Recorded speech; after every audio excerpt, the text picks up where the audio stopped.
True financial freedom isn't just about what you can afford, it's about what you are empowered to choose. Hello, hello, hello, and welcome to More Than Money, a podcast where we have nuanced conversations about money, business, and life, where we take the time to explore the human side of money because success with money is never just about the numbers. I guess you can say we do money differently here. I'm your host, Jacquette Timmons, and whether this is your very first episode or one of many, I am really glad that you are here with me today. And as I'm recording this, we are in June and it's summertime. And so that means that it is a great time to pause and invest in taking your financial and behavioral understanding to the next level. And I just happen to have the perfect tool to help you. It is the More Than Money Workbook and its audio companion. And it is a combination that is designed to help you align your money with a bigger vision. And this holistic experience blends practical tools like milestones, reflections, and rituals with emotional insights. And this combo is what will help you to create a financial strategy that actually fits you. And it's designed to increase your financial clarity, your financial confidence, and your financial self-awareness. So to get started, all you need to do is go to jacquettetimmons.com/digital dash products. Again, jacquettetimmons.com/digital dash products. But now let's get into today's show. I am a really lucky gal. And one of the reasons I say that is because I have some pretty cool friends who do some really amazing things in the world. And I am always grateful for the moments when I get to see them shine. And the week before Juneteenth was actually such a time because I kicked off Juneteenth celebrations a little early by seeing my friend, and you may know her, Annette Gordon Reed, and you may know her as the author of many books, including her first, Thomas Jefferson and Sally Hemings, An American Controversy, and her latest, On Juneteenth. And the latter beautifully traces her family's story in Texas, woven alongside the history of the holiday itself. And she happened to be in conversation with New York One's news anchor in New York City, Cheryl Wills. And together, their powerful firsthand oral histories of how history touched their personal families, it just left me in awe and even hopeful in these uncertain times. But I was really excited to be there, for a number of different reasons, but also because I grew up celebrating Juneteenth. And I grew up in the western part of New York State, right outside of Buffalo. So when my mother and I left the Bronx, that is where we moved to. And as it turns out, a number of Texans settled in Buffalo during the Great Migration. So that is why I grew up celebrating it. Though as a child, I, clearly really didn't understand this as being the reason for why we likely celebrated the holiday, because, I was mostly there for, to me, it was just like, oh, this is great. We get to have another cookout, another reason to have a cookout. But as an adult, and particularly in more recent years, Juneteenth tends to prompt a reflection on freedom for me with questions like, are we really free? And, well, what does freedom mean? As a historian and as someone whose great great grandmother was born into slavery, I can only imagine the depth of Annette's private reflections on questions like these. Now, her professional reflections, of course, are beautifully documented in all of her published work. But again, as I think about Juneteenth and I think about my work, I frequently find myself reflecting on the oft used phrase in the personal finance and the business world, financial freedom. Now, each of us holds our own understanding of what both freedom to and freedom from make possible. What can we do? What can we be? What can we have? But given the historical fight for freedom, like literal fight for freedom, I think it's fair to say that Black people's relationship to freedom carries a different weight. It's a relationship that comes with a different history and often a different cost.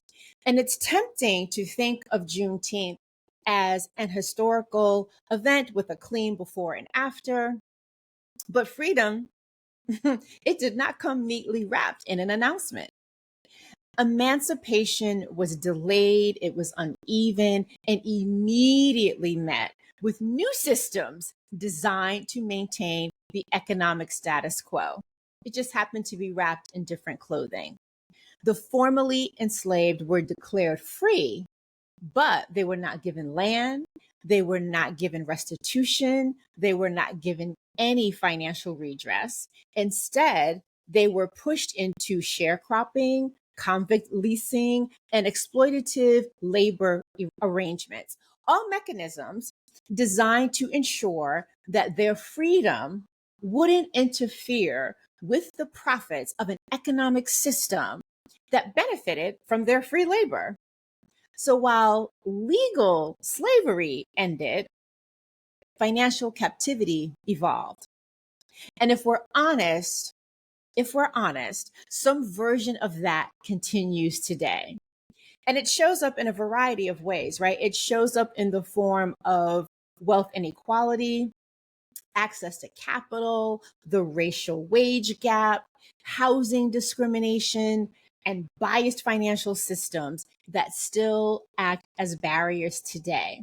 And we may not call these chains, right? They may not be called chains, but the effects are all too familiar because they are restrictive. So when we talk about financial freedom, we have to ask, freedom from what exactly? And for whom has that freedom ever been structurally supported? In my opinion, this is why any talk about freedom, financial freedom, must be nuanced. It's why I'm always pushing the envelope for having us talk about money beyond the numbers. And it's also why, our conversations about money can't be at the exclusion of what money impacts and what impacts money. From my perspective, the intersectionality that exists, right? That intersectionality of money, business, and life, all of that matters. That intersection matters. And additionally, talking about financial freedom, it has to be expansive. It can't be very narrow.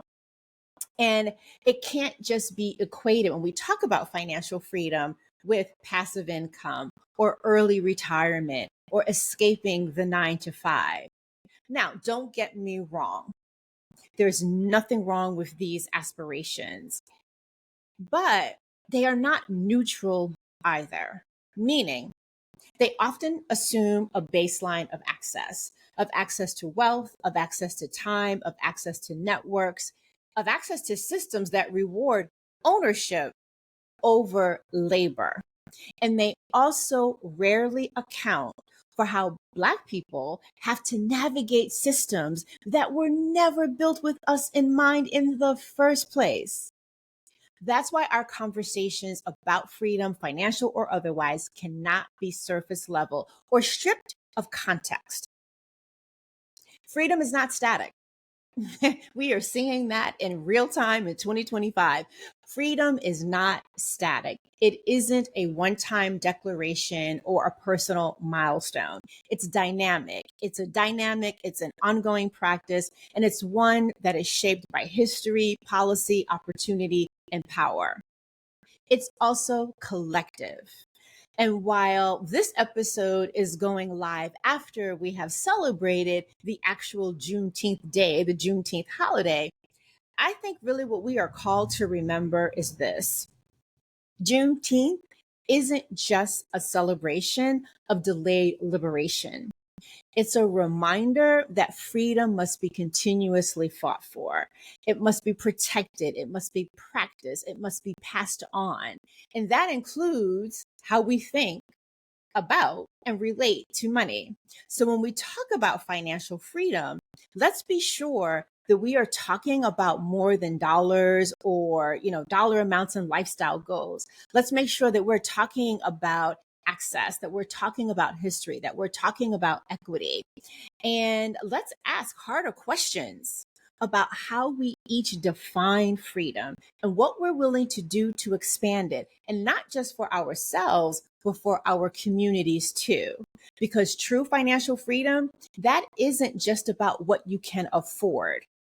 It is about what you are empowered to choose. It's about what you no longer have to endure. And it is about how do you help ensure that others can experience that same liberation. So again, by the time this episode goes live, right, the Juneteenth holiday will have passed, but the spirit and the message of it, that is evergreen. So keep it near your heart and tap into it, especially as we navigate these ever increasing, unsettling times. Let the Juneteenth holiday remind you to never lose sight of joy. Well, that is a wrap for today, folks. As always, thank you so much for listening, or as the case may be, maybe even watching if you're joining us on YouTube. And if you like what you've heard and would like to show appreciation for this podcast overall, or perhaps this particular episode, please do me a favor and share it. Because when you share it with those in your circle, it helps us to reach more people than we ever could on our own. And if you happen to be listening on Apple Podcasts, please take a moment and hit those stars. Go on ahead and do 5 stars and also write a review, because it is that combination. It is what it is that helps us with the algorithm so that we can be found more easily by people who are searching for podcasts that talk about money a little bit differently. And of course, if you are on YouTube, please comment below. And one more shout out before I go for the More Than Money workbook and its audio companion. Remember, it is designed to increase your financial clarity, confidence, and self-awareness. And I hope you'll add it to your money toolkit. And of course, if you would like to buy me an iced dirty chai latte, it is summer. Here's how you can do that. Go to buymeacoffee.com/Jacquette, buymeacoffee.com/Jacquette. Thank you again for listening or watching. I will be back with another episode, and I hope that you will too. Until then, remember, it's about more than money.